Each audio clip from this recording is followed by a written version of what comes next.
I am not in the business of selling delusion.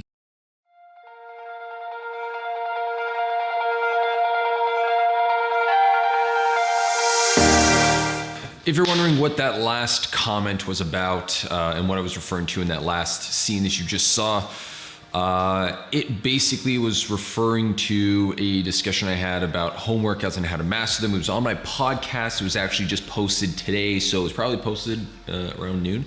I'm going to link it right here up above and again down in the description, so you guys can check that out either now or you can head back there after and take a look and really understand why I was doing this entire episode and why we're basically here right now.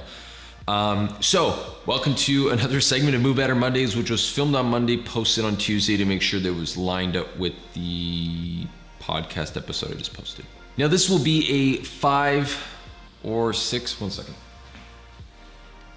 6-part series on how to master essential exercises that are going to help you really get the results you're looking for out of a home workout. What this series will be is essentially just cover some of the exercises that I usually see done in home workouts that are potentially going to be putting you at risk for injury. Now, if you want to know why I think that's important, head back to that podcast episode that I just spoke about earlier and you'll know why, because I really don't want to get it back into it again. I think we covered it enough in the episode and I really want to move forward with this and make sure you guys are on the right path with the right exercises. Before you can get started with any type of home workout or any type of training period, forget whether you're at a gym, not at a gym, pro athlete, not pro athlete, working out at home, the one thing you need to understand is your core. This important integral part of your body is actually what helps you move and function properly. It's actually what is usually the biggest limiting factor in most people. And this is not something I usually only see with people that have never been to the gym before. This is something I see, amongst any population. I've seen this with pro athletes, Olympic level athletes,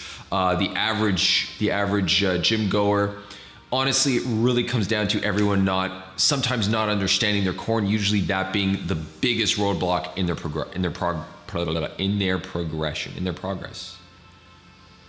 Yeah, that makes sense. So what is a strong, stable, and properly functional core going to do for you? Well, as you'll see when you start doing some of the exercises, what you'll notice is your core is actually able to help shift the function of some movements onto the right muscles. Usually when we relax certain muscles, we do certain exercises, or we relax the core and we try to do certain exercises, you're going to notice that the wrong muscles are firing. Some areas that shouldn't be firing will start firing, which is not what we want. Now, does the core just need to be braced and tightened? No, not necessarily. It really comes down to being able to put the spine in the right position. Now, the core really does, there's four muscles that are really going to make up that kind of musculature, the abdominal musculature, and it really does wrap around the entire core. Not every single one of them, but a lot of them. But essentially, as a grouping, what they do is they do essentially cover your entire midsection below the ribs. So when you are training the core, it's really important that you understand that spine position is really important, as it is a structural support through that entire area. So how are we really able to train the core to be more stable? Well, really we got to understand, A, like I mentioned, the spine position, and 2, we've got to realize how to actively engage that core musculature so that over time we just contract it naturally. We don't really notice that we're doing it and it becomes almost unconscious. So here's a good example. Think about the first day you went to do driving. You basically got in the car, you got yourself behind the wheel, you head out onto the road, you come up to that first red light, and the only thing you can focus on is that red light. Making sure that you come to a stop, making sure that you're coming to a stop before, so you don't cross the line, so you don't want to get hurt, you don't want to drive out, you don't want to miss it, so you really, all of your attention goes out to that red light. But if I were to ask you, probably not today because everyone's in quarantine, but if you were to think back to the last time you got in the car, think about how many times you went up to a red light or how many times you stopped at a red light. You would have no idea. And probably the next time you get in the car, you're gonna go on a trip, you're gonna drive out to the grocery store, wherever you're going, you're gonna get to the end of your destination, you're gonna come out and realize, think about what I just said and go, wait, I don't even remember how many times I stopped at a red light. Well, contracting the core is the exact same thing, and that's what we're really looking for, is being able to get to that point where we really don't even notice we're contracting, we're just doing it naturally. So what am I gonna be looking for when we go over these exercises? One of the things I'm gonna be looking for is really understanding how to lock that spine in position using the core and holding it there, getting the ribs to fall down, getting the hip to stay getting the pelvis to stay in the right position, and then learning how to move our arms and move our legs without the core shifting at all. One of the things I think that you'll need to understand is that if you don't understand this component, every other, and if you don't master this, every other segment I'm gonna be doing on all the other exercises really comes back down to this. If you're not able to master this, there's no chance you're gonna master those. There's no point in doing the rest. So take the time, be patient, and do it. Patience is one of the things that as humans, we really lack on a lot. And what I want you to do is really start taking this time that we're all in quarantine and we're struggling with this. Try not to race ahead. We have the ability to be a little bit more patient. We have the ability to spend more time at home doing this. Take that time, be more patient, and really learn to master these exercises. I guarantee you that you will see the results later. Before we get going with the exercises, if you haven't subscribed to this channel, please hit that subscribe button. If you have already, thank you very much. And also, if you could leave a little comment, let me know what you guys think of this episode. I would really appreciate it. So getting into it now, what I want us to make sure we're doing is before we even touch on any of the real exercises, we have to learn about bracing. Bracing means contracting the deep musculature of the core. I almost forgot what I was about to say. Deep musculature of the core, meaning the transverse abdominis and the internal obliques. These are really the ones that are gonna be stabilizing the ribs and hip and pelvis. We wanna make, not the hip, but the pelvis, basically ribs to pelvis. That area there is really where a lot of the cranking and the shifting is gonna be going on. And we wanna make sure that the spine is staying aligned. This is how we do it.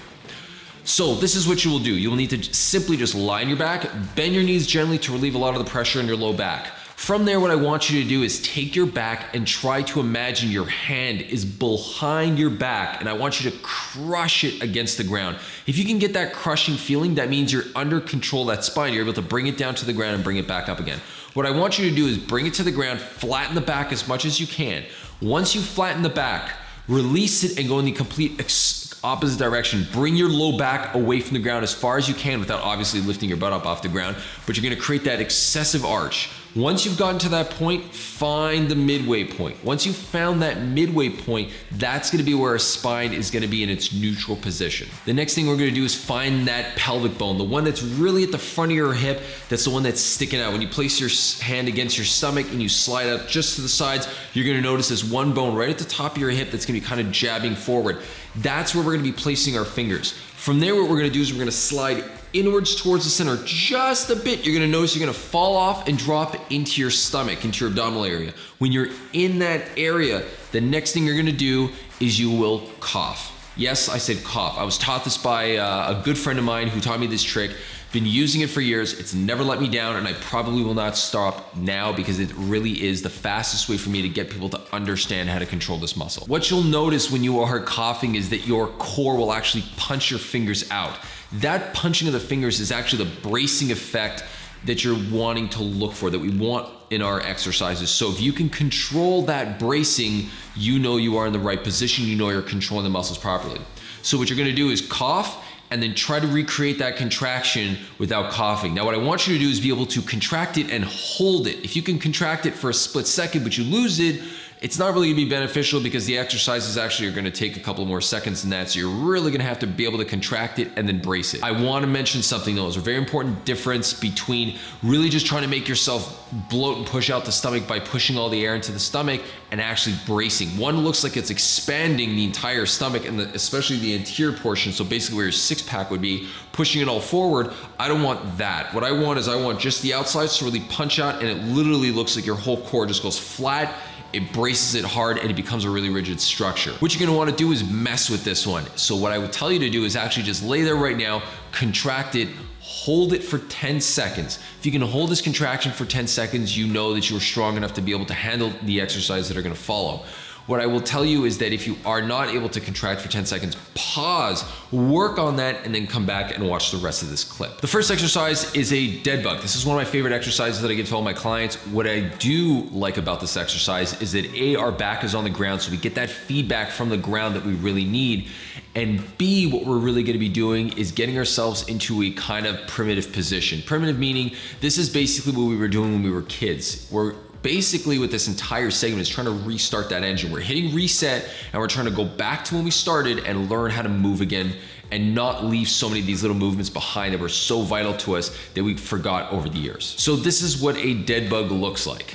Essentially, when you are on your back and you are lying on your back, what you're going to do is first start with your hands and knees basically in the air in the top position. So as you notice that when I'm there, the first thing I'm gonna be thinking about is bringing my ribs down and contracting my core. The second thing I want you to focus on is alignment of the hands and the legs. I want to make sure that as my hands reach up over my head, my alignment is good. I'm not steering my hands way out to the side. My hands are staying tight and close to the head. Likewise with my feet, I'm making sure that as my leg comes straight down, it's coming really tight to the midline of my body. So I'm not allowing my legs to swing out to the side. I'm keeping them nice and tight, right in center, and that's what I'm looking for. And essentially to perform this exercise, you're bracing your core, keeping it tight the entire time. Then I'm gonna extend one of my legs out and the opposite arm above me at the exact same time. Once I get to the end position, I'm under control, slowly bringing them back to the center and then switching and going with the opposite side. What I'm looking to do with this exercise is make sure that I don't sprint through it, and as one leg is going down, the other leg isn't moving, and as one arm is reaching up above my head, the other one is not moving. It's really about differentiating one side from the other side. One tip that I will give you is if you want to make sure you master this exercise, do it with purpose. Do every single one of these exercises with purpose. Don't let your leg just flop down. Keep yourself nice and tight. Hold that contraction, hold that control of that leg. Control your arm, really reach up above your head. Don't just kind of like reach up, tap, and come back down. Reach up, try to get your arm as close as you can to that ear. Keep it nice and tight with your head and then reach back down. The best way to master these exercises is to do them with purpose. If you do it with purpose, you will sprint through this early stage and get right to the good stuff. The second exercise is a hip bridge. This is one of my classic exercises. I put it in all my programs. Every single one of my clients does it. The reason I do it and the reason why I like it so much is because it really gets us to open up the front of the hip, which is usually under a lot of tension because we're sitting down for the majority of our day. So the first step with this exercise is lie on your back, make sure your knees are bent. So a good way to know if you're in the right position is if you can lift up using your toes but not your heels, you are unfortunately too close to you. And likewise, the reverse, if you can push with your heels but not with your toes, your feet are too far away. You want to be able to really get a nice pressure from the entire foot when you're doing this exercise. The next thing you're going to do is remember bracing. Basically what I want you to remember from now on, every single exercise you do, just brace. Until it becomes so natural that you never need to do it, brace. When you go to press up in this exercise, you'll realize that if you press up but you don't contract, you will feel it on the low back. If you contract, then lift, immediately that pressure and that stress will shift over to the hamstrings, which is the muscle behind the leg. And that means that you are actually locking your pelvis in the right position, your spine is in the right position, and you're using the right muscles to lift you up and extend you. Don't worry about the sets and reps for these exercises. Everything is going to be down in the description on how to do it, how often to do it, and the intricacies that I really want you to pay attention to when you are doing this exercise.